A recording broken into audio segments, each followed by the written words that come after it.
Thousands representing the motor coach industry will be in Washington, D.C. tomorrow. The goal, get federal funding. Thanks for joining us. I'm Tara Brantley. And I'm Dirk Rowley. A local motor coach company based out of Noble County will be among those in D.C. Wayne 15's Brianna Brownlee spoke with American Heritage Trails today before they left, and she has tonight. Buses move America. That is what these drivers want the federal government to remember.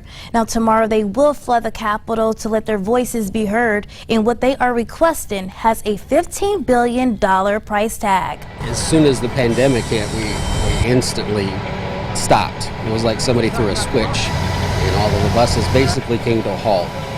That was Bill McKinley, Vice President of American Heritage Trails. He says the motor coach industry was forgotten in the $1 trillion CARES Act. This raises concerns from bus drivers across the nation because Amtrak was granted $1 billion in federal emergency assistance, and the airlines received around $50 billion in the form of grants and loans. According to United Motor Coach Association, the motor coach traveler industry generates more than $88 billion annually in total direct economic impact.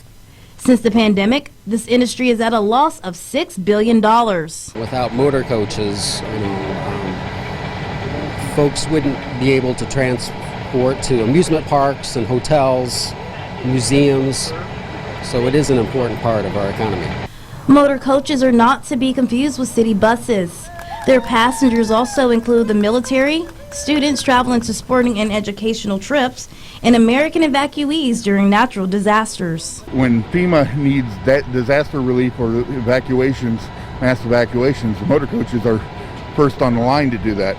Bill Walls is a motor coach driver for American Heritage Trails and says that he spends over 200 days out the year in a bus, and though he understands the safety precautions set by the government, he also understands that 90% of bus companies are small and family owned. Most of our organizations are like ours, sole proprietor type ownership, and with coaches that cost $500,000 and up, they're trying to make payments with no revenue or limited revenue.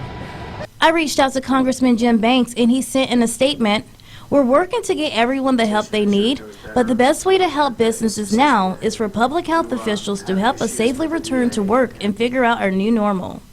Now to read Congressman Jim Banks' full statement, visit our website at wayne.com. In Studio 15, Brianna Brownlee, Wayne 15 News. Sue Yale has been teaching for 40 years, most recently at Summit Middle School. Not long ago, she announced her retirement, and Wayne 15 videographer Randy Orr was there for the big celebration. I can't wait to start having playtime retirement with Sue. Sue Yale and I taught together from 1988 until I retired in 2015. We taught next door to each other. She was the band director and I was the choir director. As band director at Summit Middle School, she's worked with just thousands and thousands of students and mentored them in ways that music lends an opportunity to. First of all, I think I've been so lucky to really be able to go to work every day and do something that I just absolutely love. Working with students and making music together, it never felt like a day of work. To me, really what it's all about, just giving somebody an opportunity to have something they can enjoy for life. We wish it could be a different type of day where we could all get together and give her big hugs and tell her how much she means to all of us and what an important day this is. But we decided we needed to do what we could to make it something special that she would remember. Well, certainly tears of joy.